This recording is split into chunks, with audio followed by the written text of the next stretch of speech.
पनि संरचनाको सुरुवात हुन दिने छैन। त्यहाँ बरु हर एक मान्छे मर्न तयार हुनेछ, ढल्न तयार हुनेछ, तर प्रत्येक इँटाहरू त्यहाँ ध्वस्त गरिनेछ। एमसीसीलाई संसदमा आएर कसैले पास भनेर पास हुँदैन। पास भनेको फिल्डमा हुनुपर्छ। पास भनेको स्थलगत रूपमा, व्यवहारिक रूपमा, स्थानीय तहमा जहाँ परियोजना गर्ने भनिएको छ त्यहाँ पास हुनुपर्छ। हामी पास हुन दिँदैन। वास्तवमा त्यो जग्गा एमसीसीले एमसीए का नाममा कब्जा गरेको थियो र त्यो अब जनताको नियन्त्रणमा आएको छ। कब्जा गरेको छ एमसीसीले अधिग्रहणका नाममा। त्यो ठाउँमा हाम्रा क्याम्पहरू निर्माण हुन थाल्नेछन्। तुरुन्तै त्यहाँ युवाहरूलाई हामी कराते लगायतको नाइन्छ इत्यादि घरेलु टन्ठा हतियार, हाम्रो हतियारहरू विदेशी हतियार हुँदैनन्। नेपाली देवी देवताले प्रयोग गरेका हतियारहरू हुन्छन्, धनुबाण हुन्छ, तरवारहरू हुन्छन्।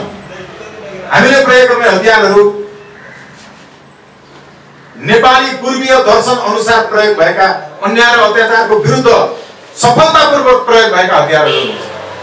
पहिलो चरणमा हामी शारीरिक रूपमा मात्रै प्रतिकार गर्नका लागि यो 501 सदस्यीय प्रतिकार समितिलाई केही एमसीसीले कब्जा गरेको जमिनमा क्याम्प खडा गरेर त्यहाँ अब टेक्वान्डो, कराते इत्यादि लड्न भिड्न सिकाउनका लागि हाम्रो प्रशिक्षण सुरु हुँदैछ। हामी चेतावनी दिन चाहन्छौँ, विनम्रतापूर्वक हामी अनुरोध गर्न चाहन्छौँ।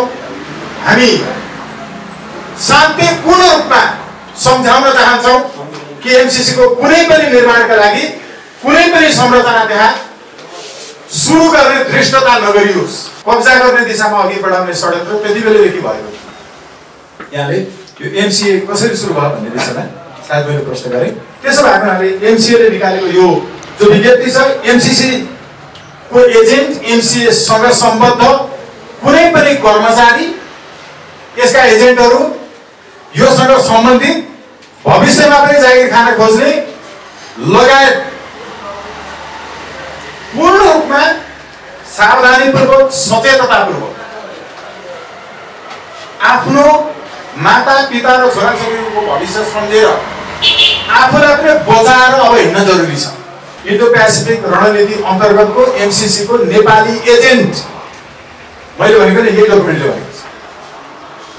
नेपाली एजेन्ट एमसीए गठन कसरी हुन्छ भन्ने कुरो लेखेको छ। उसले भन्यो विज्ञप्ति जारी गरेर हामीले त्यहाँ जनताको नियन्त्रणमा जग्गा लिइसकेपछि हजारौं साथीहरूको जसको अधिग्रहणका नाममा जग्गा कब्जा गर्यो अमेरिकी संस्था एमसीसीले एमसीए को नाममा अधिग्रहण गरिएका व्यक्तिहरू त्यही जमिनमा उभिएर आफैले झण्डा गाडेर अब हामी हाम्रो नियन्त्रणमा राख्छौं, एमसीसीलाई एमसीए का नाममा प्रयोग गर्न दिन्नौ। कुनै पनि संरचना यहाँ सुरु भयो भने के हाम्रो लास्ट ढल्छ कि संरचना निर्माण गर्न आउनेहरू ढल्छन्। यसै त्यो 501 सदस्यीय प्रतिकार समिति गठन भएको छैन। एमसीए भनेकै एमसीसी किन हो म आग्रह गर्न चाहन्छु। आर्टिकल 3 भन्ने छ एमसीसी को, यसको दफा 3 यो इम्प्लिमेन्टेसन सँग सम्बन्धित छ। यसको 3.2 दफा छ। यसले चाहिँ गभर्नमेन्ट रिस्पोन्सिबिलिटीज भनेर लेखेको छ। यसले भन्छ the government has principal responsibility of भन्दै भन्दै आउँछ। म बी मा पढ्नुपर्ने, ए मा प्रवेश गरेकोले बी मा चाहन्छु। कसरी एमसीसी ले एमसीए जन्माउँछ भन्ने कुरा लेखिएको चाहिँ with the prior written consent of the MCC, the government will designate an entity to be established through a formation order issued by the Council of Ministers of Nepal as the accountable entity to implement the program and exercise and perform the government's rights in the negotiation, obligations or overseas manage and everything. भन्छ यसले। यो भनेको के हो भने नेपाल चाहिँ अमेरिकी कानुनको कुनै पनि अमेरिकामा रहेको कानुनको चाहिँ यस्ता समितिहरू गठन गर्दाखेरि त्यो गठन आदेश भन्ने शब्द जुन छ त्यो गठन आदेश अमेरिकीहरूको कानुनमा चाहिँ देखिँदैन। यही शब्द प्रयोग गरेको फर्मेसन भन्ने शब्दलाई उनीहरूले प्रयोग गरेको फर्मेसन इस्यु भन्ने शब्द अमेरिकी कानुनमा प्रयोग भएको देखिँदैन। यो नेपालीहरूले लेखेको। अनि नेपाली तपाईको ढाँचामा यसको चाहिँ अमेरिकी हरूले ट्रान्सलेसन गरेका छन्। जो मिलेको छैन उनीहरूले गर्दै आएको एक्सरसाइज हामीले गरेको अध्ययन अनुसार म यसलाई चाहिँ स्पष्ट गर्न चाहन्छु। यो अघि मैले 3 खको जुन भने सरकारले एमसीसी को लिखित रूपमा पूर्व स्वीकृति लिई परियोजना तथा परियोजनाका क्रियाकलापहरूको कार्यान्वयनको व्यवस्था गर्ने, स्रोतको परिचालन, विनियोजन इत्यादि भनेर मैले अघि सर्व भनेको थिएँ। यहाँ कमा धेरै छन्। गर्न गठन आदेशद्वारा एउटा निकाय स्थापना गर्नेछ। सो निकायलाई यसमा एमसीसी नेपाल एमसीए नेपाल भनी सम्बोधन गरिनेछ। यो एमसीए नेपाल कसरी जन्मिन्छ भन्ने कुरो चाहिँ धारा 3 को हले भनेको। यति बुझ्न सकिँदैन, जानिँदैन, बुझ्न नजान्ने, क्षमता नराख्ने, अध्ययन नगर्नेहरूका लागि भ्रममा पार्नलाई एमसीए नेपालले हिजो चाहिँ यो एमसीसीले अधिग्रहण गरेको होइन, यो एमसीएले गरेको हो भनेर भन्यो। अहिले यसैले अब के गर्न खोज्यो भने नेपालको संसदमा कुनै पनि प्रस्ताव नल्याई, नेपालको सरकारले कति पनि चासो नराखे पनि सोझै एमसीसी कार्यान्वयन गर्नका लागि एमसीए सँग मात्रै सम्पर्कमा रहेर एमसीसीले काम गर्ने यो षड्यन्त्रपूर्वक यसरी आएको हो। त्यसैले अहिले जे जति भएको छ एमसीए भने पनि एमसीसीले अधिग्रहणको नाममा कब्जा गरेको।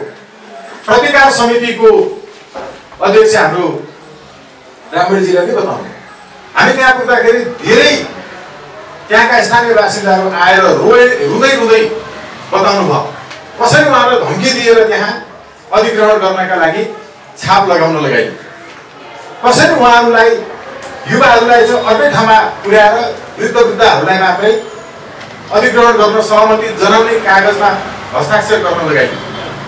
यो सबै हामीले सार्वजनिक गरिसकेका छौँ। यहाँले पनि हेरिसक्नु भएको छ। हाम्रै कार्यक्रममा आएर रुँदै बोल्नु भएको दृश्यहरू यहाँले देख्नु भएको छ। वास्तवमा त्यो जग्गा एमसीसीले एमसीए का नाममा कब्जा गरिएको थियो र त्यो अब जनताको नियन्त्रणमा आएको छ। हामी त्यहाँ कुनै पनि संरचनाको सुरुवात हुन दिने छैन। कृष्ण प्रसादजीले त्यही बोल्नु भएको थियो। हर एक इटा जो त्यहाँ निर्माणका लागि कुनै पनि संरचना बनाउन थपिनेछ त्यहाँ बरु हर एक मान्छे मर्न तयार हुनेछ, ढल्न तयार हुनेछ, तर प्रत्येक इटाहरू त्यहाँ ध्वस्त गरिनेछ। त्यो ध्वस्त हुनेछ। त्यहाँ कुनै पनि निर्माण एमसीसीलाई संसदमा आएर कसैले पास भनेर पास हुँदैन। पास भनेको फिल्डमा हुनुपर्छ। पास भनेको स्थलगत रूपमा, व्यवहारिक रूपमा स्थानीय तहमा जहाँ परियोजना गर्ने भनिएको छ त्यहाँ पास हुनुपर्छ। हामी पास हुन दिँदैन। यो 501 सदस्यीय प्रतिकार समिति प्रारम्भिक समिति हो। अब यहाँ अहिले जो कब्जा गरेको छ एमसीसीले अधिग्रहणका नाममा त्यो ठाउँमा हाम्रा क्याम्पहरू निर्माण हुन थाल्नेछन्। तुरुन्तै त्यहाँ युवाहरूलाई हामी कराते लगायतको नाइचक इत्यादि घरेलु डन्ठा हतियार, हाम्रो हतियारहरू विदेशी हतियार हुँदैनन्। नेपाली देवी देवताले प्रयोग गरेका हतियारहरू हुन्छन्, धनुबाण हुन्छ, तरवारहरू हुन्छन्। हामीले प्रयोग गर्ने हतियारहरू नेपाली पूर्वीय दर्शन अनुसार प्रयोग भएका अन्याय र अत्याचारको विरुद्ध सफलतापूर्वक प्रयोग भएका हतियारहरू हुन्छन्। पहिलो चरणमा हामी शारीरिक रूपमा मात्रै प्रतिकार गर्नका लागि यो 501 सदस्यीय प्रतिकार समितिलाई केही एमसीसीले कब्जा गरेको जमिनमा क्याम्प खडा गरेर त्यहाँ अब ताइक्वान्डो, कराते इत्यादि लड्न भिड्न सिकाउनका लागि हाम्रो प्रशिक्षण सुरु हुँदैछ। हामी चेतावनी दिन चाहन्छौँ, विनम्रतापूर्वक हामी अनुरोध गर्न चाहन्छौँ। हामी शान्तिपूर्ण रूपमा सम्झाउन चाहन्छौँ कि एमसीसी को कुनै पनि निर्माणका लागि कुनै पनि संरचना त्यहाँ सुरु गर्ने धृष्टता नगरियोस्। यो नेपाली जनताका लागि मान्य हुने छैन। अघि भनिसक्नु भएको छ रामबेडजीले, नेपाल एकीकरण गर्ने पृथ्वीनारायण शाहको नेपाल विस्तारीकरणको प्रारम्भिक बिन्दु नुवाकोट हो। त्यो ठाउँमा विदेशी चलखेलका लागि, नेपालको असंलग्न परराष्ट्र नीतिलाई ध्वस्त गर्नका लागि प्रयास सत्ता पक्ष प्रतिपक्ष नागरिक समाज सञ्चारकर्मी धेरै जसोले, मैले धेरै जसो भनेको छु, ले गरिरहेका छन्। यसलाई हामी सफल हुन दिने छैन। र अर्को कुरा साथीहरू, हामीले जे कामहरू गर्यौं नियन्त्रण इत्यादि जनताको नाममा लिएर आएको विषय, त्यो विज्ञप्ति पनि जारी भएको थियो। त्यसलाई ब्ल्याकआउट गर्ने र हिजो एमसीए को विज्ञप्ति चाहिँ प्रमुखताका साथ प्रसारण गर्ने सञ्चार माध्यमहरू विदेशी एजेन्टहरू हुन्। ती सञ्चार माध्यमहरू जसले त्यहाँ भएको स्थानीय जनताले रुँदै रुँदै बोलेका विषयहरू, आफ्नो जमिन एमसीसीले कब्जामा लिएको विषयलाई ब्ल्याकआउट गरेर एमसीएलाई आफैले विज्ञप्ति जारी गर्न लगाएर अनि आफै त्यसको समाचार प्रसारण गर्ने सञ्चार माध्यमको नामका विदेशी एजेन्टहरू नेपाली जनताले हर हिसाब गरेर नाम लेखेर राखेका छन्। सुध्रिनुपर्छ। नसुध्रिने हो भने जनताले हिसाब किताब गर्छन्, राख्छ। हामी त्यो हिसाब गरिरहेका छौँ। यो हाम्रो लागि होइन, हामी यतिकै बोलिरहेका छैनौँ। सुरुमै गएर नेपाली अनुहारका विदेशी एजेन्ट, नेपालका मन्त्री भन्ने विदेशी भागहरूले गएर अमेरिकनहरूसँग, त्यो अहिलेको पनि मन्त्री बनिरहेको एकजना काकी थर्का मान्छेले अमेरिकामा पहिलो पटक हस्ताक्षर गरेर आइसकेपछि यसको प्रक्रिया सुरु भएको थियो। र उनले त्यसैमा पहिलो पटक नै एउटा यस्तो गठन आदेशद्वारा समिति गठन गरिनेछ। त्यो समितिले सबै काम गर्छ। एमसीसी को विरोध मान्छेले गरिरहन्छन्। एमसीएले गरेको काममा विरोध गर्न पर्ने जस्तो देखिँदैन। त्यो नेपालकै कानुन बमोजिम चाहिँ राजपत्रमा सूचना प्रकाशित गरेर हुन्छ। अनि हाम्रो विरोध गर्न, एमसीसी को विरोध गर्न मान्छेलाई अल्मल्याइरहने काम चाहिँ एमसीएले गर्ने भनेर त्यति बेला यो अघि मैले जुन प्रस्तुत गरेँ एमसीसी को दफा 3 को 1 को खमा व्यवस्था गर्यो र त्यहीँनेरि नै एमसीए नेपाल चाहिँ यसरी गठन गर्ने भनेर चाहिँ उल्लेख गरेको छ। म साथीहरूलाई यो पनि प्रस्तुत गर्छु है, कृपया जरुरी हुन सक्छ। यो मैले अहिले जो प्रस्तुत गरेँ नि, यो यहाँबाट सुरु हो। एमसीए भनेको मैले देखाएको 2075 को वैशाख 5 को नेपाल राजपत्र, जसले एमसीए अहिले यसरी भित्रभित्रै काम गरिरहने, मान्छेले विरोध चाहिँ एमसीसी को गरिरहने, तर एमसीए अहिले यसरी विज्ञप्ति जारी गरे जस्तो गर्दै जाने, झुक्याउँदै जाने र नेपालीहरूलाई, नेपाललाई, नेपालको भूमिलाई, नेपालको अस्मितालाई कब्जा गर्ने दिशामा अघि बढाउने षड्यन्त्र त्यति बेलैदेखि भएको थियो। यहाँले यो एमसीए कसरी सुरु भयो भन्ने विषयमा सायद मैले प्रश्न गरेँ। त्यसो भएको हुनाले एमसीएले निकालेको यो जो विज्ञप्ति छ, एमसीसी को एजेन्ट, एमसीए सँग सम्बद्ध कुनै पनि कर्मचारी, यसका एजेन्टहरू, योसँग सम्बन्धित भविष्यमा पनि जागिर खान खोज्ने लगायत पूर्ण रूपमा सावधानीपूर्वक, सचेततापूर्वक आफ्नो माता पिता र छोराछोरीको भविष्य सम्झेर आफूलाई पनि बचाएर अब हिँड्न जरुरी छ। किनकि हामी त शिरमा कात्रो बाँधेर निस्किसकेका छौँ। हामीलाई मर्नु पनि डर छैन र नेपाल आमालाई बचाउनका लागि हामीले केही गर्दा कसैलाई केही भयो भने त्यसको जिम्मेवारी त्यो केही गर्न आउनेले नै जसरी लिनुपर्छ उसले लिने कुरा हो। यसैले हामी एमसीए को खोलमा रहेका अमेरिकन एजेन्टहरू, त्यहाँका कर्मचारी, यो विज्ञप्ति जारी गर्ने लगायतलाई गम्भीरतापूर्वक यो अहिले हामीले प्रस्तुत गरेको प्रमाणहरू देखाउन चाहन्छौँ। अमेरिकनहरूले आर्थिक सहयोगका लागि होइन कि उनीहरूको सैन्य रणनीतिलाई जहाँ सफल गराउनु पर्नेछ त्यहाँ एमसीसी पहिला पास भइसकेपछि पनि संशोधन गरेकोलाई पनि मानेर एमसीसीलाई लागू गरिरहेको अरू देशमा देखिएको छ।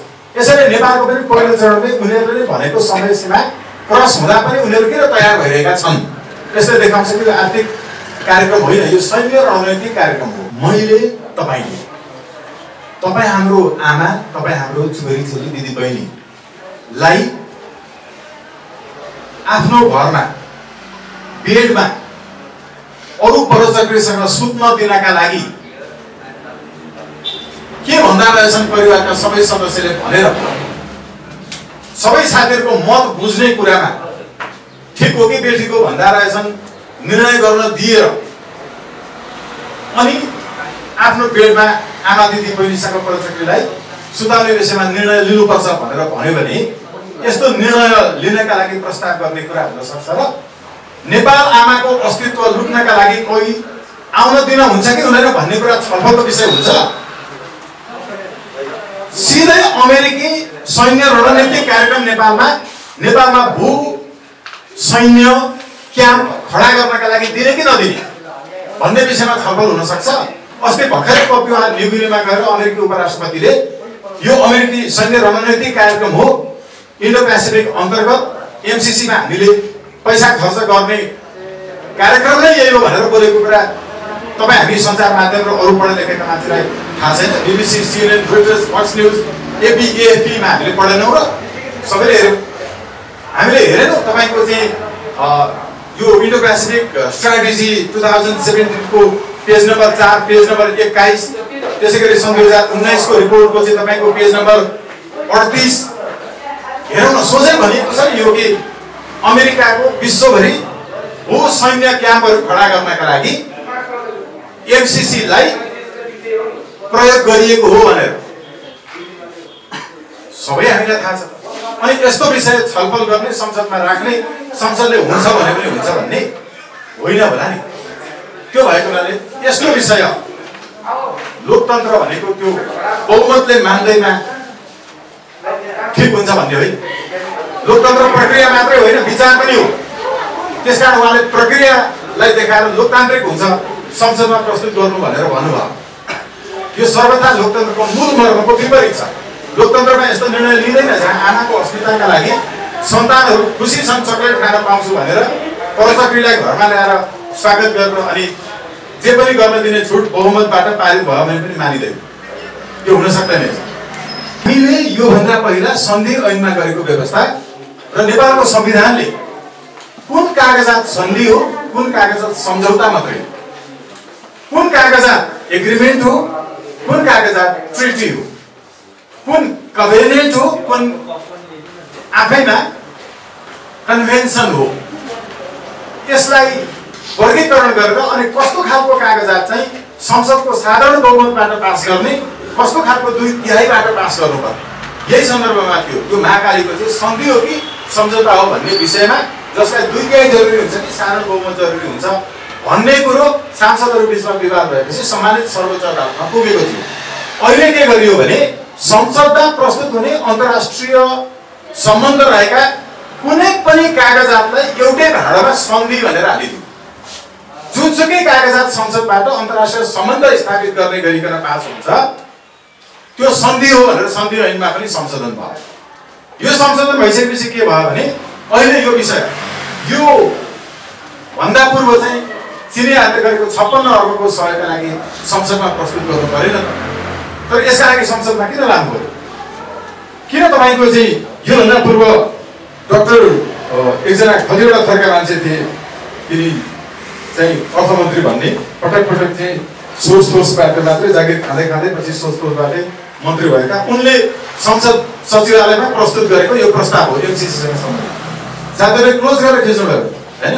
तपाईँ चाहिँ जान सक्नुहुन्छ यसको सबैभन्दा प्रथम पृष्ठको अन्तिम अनुच्छेदको तेस्रो लाइनमा उहाँले यस्तो मजाले भन्नुभएको छ, वास्तवमा यो संसदमा प्रस्तुत गर्नुपर्ने प्रकृतिको कागजात थिएन, तर यस पूर्व नै हाम्रै साथी अमेरिकन एजेन्ट जोसँग हामी पैसा बाँडीचुँडी खान्थ्यौँ ती मान्छे भनेका तिनै कार्यकर्ताका थिए, तिनले अमेरिकामा गएर सही गरेर आइसकेको भएको हुनाले संसदमा प्रस्तुत गर्नुपर्ने प्रकृतिको नभए पनि संसदमा प्रस्तुत गरेको छु भनेर लेखेका छन्।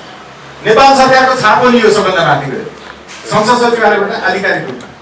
यो अहिले विचाराधीन रूपमा तपाईँको सम्मानित सर्वोच्च अदालतमा रहेको छ। सम्मानित सर्वोच्च अदालतमा विचाराधीन रूपमा रहेको विषय हामीले नै प्रस्तुत गरेको भएको हुनाले हामीले चाहिँ म अहिले यो अरू चाहिँ अब गोप्यताको कारणले पनि गर्दिनँ, प्रस्तुत गरिसकेका छौँ। जहाँ अहिले यहाँले भन्नुभएको विषय उनले पनि भनेका छन् कि यो संसदमा प्रस्तुत गर्नुपर्ने थिएन। अब अर्को कुरा हेर्नुहोस्, it's a comeback. If you go through all of the legal literature, including Constitution, Acts, Treaty Act, it doesn't deal with such types of any comeback. यसले कुनै पनि कम्प्याक्टको बारेमा उल्लेख गर्दैन। हामी सन्धि सम्झौताहरू मात्रैको बारेमा कुरा गर्छौँ। हाम्रो कानुनमा त्यो छ, नेपालको कानुनमा कहीँ पनि यो मिलेनियम च्यालेन्ज कम्प्याक्ट भन्छ यसलाई। कम्प्याक्ट भनेको सम्झौता हो रे, सहमति हो रे। कम्प्याक्टको हामीले शब्दको शब्दार्थ, भावार्थ, लक्ष्यार्थ, गुणार्थ हेरेपछि मात्रै त्यसको यथार्थ निस्किन्छ। कम्प्याक्ट भनेको तपाईसँग कम्प्याक्ट क्यामेरा छ है, यसले टेलिभिजन हेर्न सक्नुहुन्छ, सायद टेलिभिजन यसमा चल्दैन। अहिले टेलिभिजन पनि त्यहाँ हेर्न मिल्ने, तपाईको क्यामेरामा रेडियो बज्दैन, मोबाइलमा बज्ला। जुन क्यामेरामा तपाईले रेडियो हेर्न सक्नुहुन्छ, टेलिभिजन हेर्न सक्नुहुन्छ, रेडियो सुन्न सक्नुहुन्छ, पत्रिका पढ्न सक्नुहुन्छ र त्यसले तपाईको बाटोमा हिँड्दै गर्दाखेरि बाटोको लोकेसन देखाउँछ, यो कम्प्याक्ट क्यामेरा हो। कम्प्याक्ट डिस्क भन्ने आउँथ्यो नि पहिला, त्यो यसरी कम्प्याक्ट हुन्छ कि त्यो एसिमुलेट हुन्छ त्यसको फिचरहरू, त्यसको नेचरहरू। कम्प्याक्ट भनेको एकै ठाउँमा आएर सबै मिसिने, जोडिने, बहुरूपी होइन, बहुरूपी होइन, बेग्लैलाई ल्याएर एकै ठाउँमा जोडेर आफू जस्तै बनाइदिए। कम्प्याक्ट कार आएको छ अहिले विश्वमा, हेर्नुहोस्। कम्प्याक्ट डिस्क, कम्प्याक्ट क्यामेरा जस्तै कम्प्याक्ट कार आएको छ। यसले अहिले यो मिलेनियम च्यालेन्ज कम्प्याक्ट, मिलेनियम कति वर्षको अवधि हो तपाईँलाई थाहा छ? यति लामो अवधिसम्मका लागि विश्वलाई च्यालेन्ज गर्ने, मिलेनियम टाइम स्प्यानका लागि विश्वलाई च्यालेन्ज गर्ने, त्यसैले मिलेनियम च्यालेन्ज कम्प्याक्ट, अरूलाई आफूसँगै मिलाइदिनेलाई कम्प्याक्ट भन्छ। यसको खास कुरा यो। अब यो मिलेनियम च्यालेन्ज कम्प्याक्ट भन्ने चाहिँ, यस्तो कम्प्याक्ट भन्ने चाहिँ नेपालको कुनै कानुनमा छैन। नेपालको सबैजसो कानुनहरू अफिसियली तपाईको चाहिँ इङ्ग्लिस भर्जनमा ट्रान्सलेटेड छन्, सन्धि ऐनमा छैन, संविधानमा छैन, कहीँ कतै छैन। यो कम्प्याक्ट भन्ने कुरा चाहिँ संसदमा प्रस्तुतै गर्न मिल्दैन, किनकि कस्तो कागज प्रस्तुत गर्ने भन्ने कुरा चाहिँ हाम्रो संविधानमा र सन्धि ऐनमा छ। त्यहाँ हुँदै नभएको कुरा ल्याएर प्रस्तुत गर्ने यो त होइन होला नि।